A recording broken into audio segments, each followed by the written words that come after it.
Hey guys, I'm back. I'm sorry for it got cut off. That was almost 20 minutes, but I hope to be short this time. I want to just kind of finish it on up. But what I was saying about how the Most High want that private time with us, not just that team and coming together and coming in the huddle. That's all well and good. We need one another. We need to because I know the Bible said, "Forsake not yourself, forsake the assembly of yourself with the believers," coming together, and that's even coming together house to house, coming together in your home, coming together with your husband, coming together with your wife, coming together with your children, just coming together and praying and with supplication and thanksgiving and getting in this word. Y'all, it's so important for family to get in this word. It's so important for husbands and wives to get in this word and study together, just taking that moment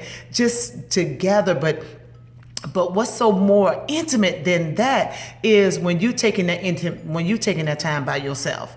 When you telling your husband, "Hey, I'm gonna take a break. I want to get in the face with the Most High for myself right now. I feel like I need to pull away and just get in His face, for a moment." Or telling your wife, "I need to get in the face of the Most High for a moment right now." Telling your children, "Give me 5, give me 10, give me 20." That's what I used to tell my kids. I always come home from work. I go straight in. I speak to them, "How your school, everything." I used to go straight in that room, close the door, and drop to my knees because I needed that moment. I needed those moments with the Most High. I needed to just get in and bask in His presence. I needed to pour out to Him. I needed to repent for some things. I needed to, confess some things to the Most High. And my kids would come knocking on the door when they was young, and I'm like, and I wouldn't say nothing. When I wouldn't say nothing, they wouldn't even bother me no more. And when I come out, I said, "Y'all, didn't I ask for 10 minutes? Didn't I ask for 10? Didn't I ask for 20? Didn't I ask for 15? And all they would do was just laugh and mama. And what they needed, they was just being used by the Hasatan. I'm just sorry to interrupt my time with the Most High. But anyway, I love my kids. But they don't do it now because they're grown. So anyway, but what I was saying, you need that intimacy time with the Most High. And what I was trying to get to was Romans 8:39. And it says, and what I want to say, sometimes we will allow things to take our attention or to distract us. And sometimes these can be bad things, but sometimes they can be good things too. Sometimes we're so busy doing a good thing, but it's not a God thing. So you understand what I'm saying? It's a good thing, to come together and fellowship. And sometimes that's all well and good, but sometimes you need to steal away. Sometimes you need to say, "Not this time. Can't make it this time." Just to get in the presence of the Most High, just to get more intimate and be more and have that intimacy with Yahushua, with Jesus Christ. That's what I'm talking about.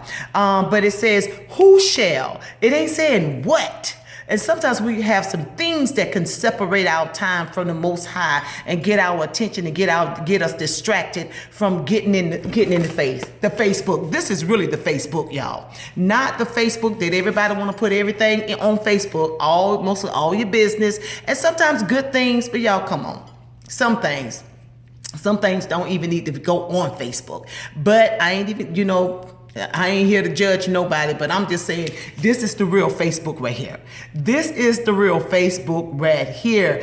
Getting in the Facebook, which is the one that's going to save, the one that's going to encourage you, the one that's going to heal your soul, the book that's going to restore you, the book that's going to refresh you, the book that's going to deliver you. This is the book.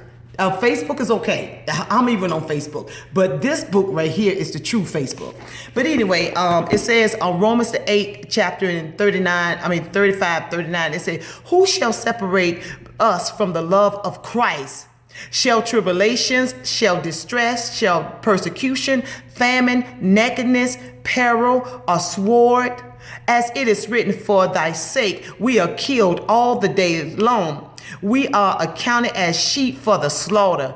Nay, in all these things we are more than conquerors through Him that love us." But the thing that I want to really pay attention to is who shall separate us from the love of Yahushua with Jesus Christ. What's going to separate you? Not just the love, because he said, if you love me, you'll keep my commandments. If you love me, you abide in me. And the only way that we can abide in the Most High is spending that time with him, y'all. Spending that secret time moments with him, spending those private moments with him, abiding in him.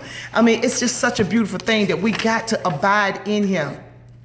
And then, and as we come in and be intimate with the Most High, we're coming in to do like two or three things. Three things. We're coming in to listen, to give an ear to the Most High, to listen to his voice. Y'all know it says Hebrews, the 3rd chapter and the 15th verse. It says, today, if you hear my voice, harden not your heart. So when we come in the presence of the Most High, Yahushua was spending this intimate time with him. And as we give an ear to him, he's going to say some things to us. And some things we might don't like.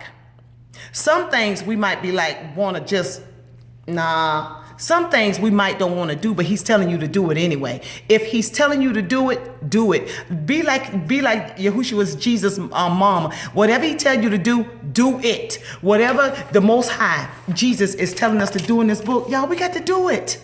We got to do it, whether we want to or not, whether we feel like it or not. It said, do good to them that spitefully use you and abuse you and say all manner of evil against you. He said, bless those that curse you. People that's cursing you with words and cursing you with maybe doing word curses, maybe doing witchcraft or whatever. No, you know what? You ain't even got to worry about that. But the thing is, the Bible said, if they curse you, you bless them. You bless them. Y'all bless you. Have a good day.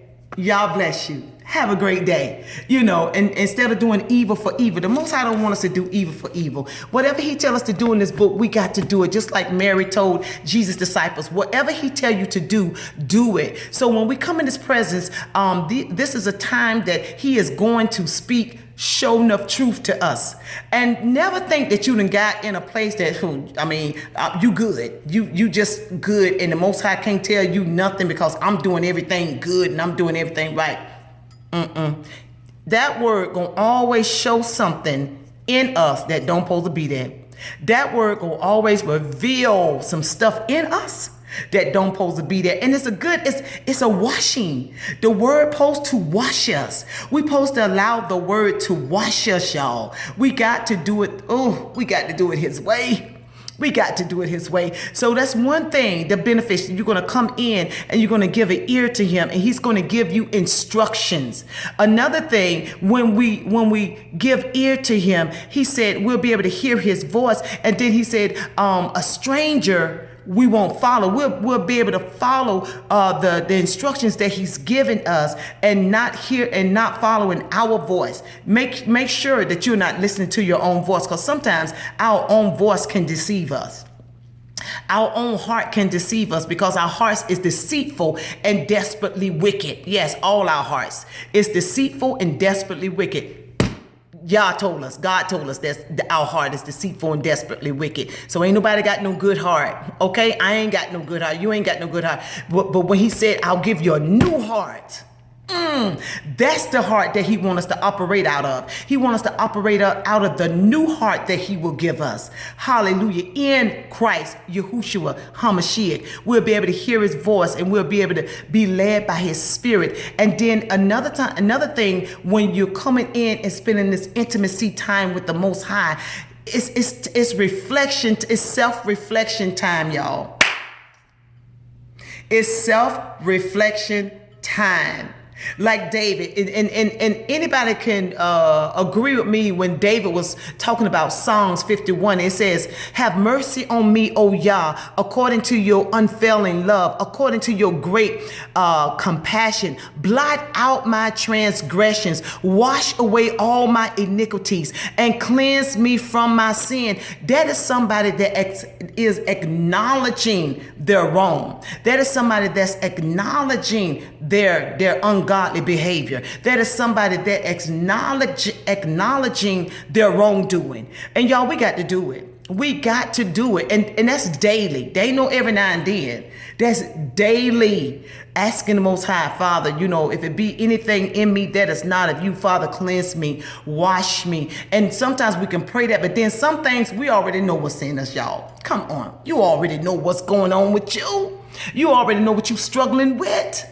Like I said, I used to struggle with masturbation. I didn't have to wait for nobody to come and prophesy, stop masturbating. Nobody ain't had to do that because I already knew I was doing it.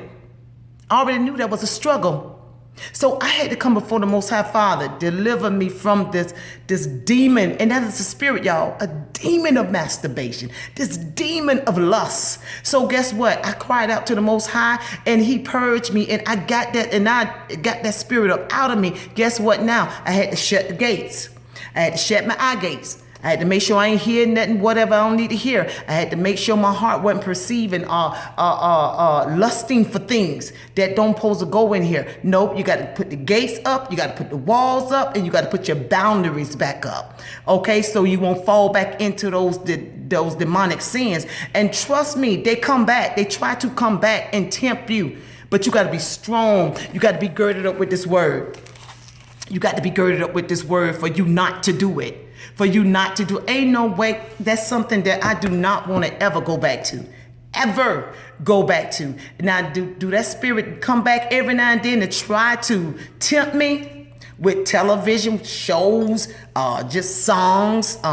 It's like a feeling that, and I'll be like, I rebuke you. The devil is like, I bind you up, you spirit of masturbation. I curse you at the root and I send you back to the dry places. We already know what type of spirits that will come and haunt us or what we done got delivered from. Okay, what we done got delivered from. But then David was saying, but David